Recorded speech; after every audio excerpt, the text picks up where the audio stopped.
मेरी आमाले मेरो निधारमा टीका लगाएर बिदा गर्दा उनको आँखाबाट खसेको आँसु उनको पैतालामा देखेको थिएँ। म उनको अनुहार हेर्नै सकिनँ। मेरो पाउको मनिलो अनुहार लाग्थ्यो ठुलै छपनी ठुलै पहाड बाउको छातीमा आएर चापिँदैछ आफ्नो सन्तान टाढा पठाउनुको पीडा। बाउलाई मात्रै थाहा थियो। ए नालायक सरकार, कहिलेसम्म म यसरी आँसु बगाउँदै आफ्नो देश छोड्दै कर्मभूमितिर लागिरहँ। म नालायक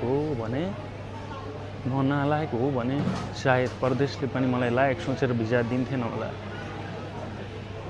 म लायक हुँदै मलाई एयरपोर्टमा पुर्याउन आएकी श्रीमती आँखाभरि आँसु पार्दै फर्किँदा मलाई पटक्कै यो एयरपोर्टको गेटबाट छिर्ने मनै थिएन।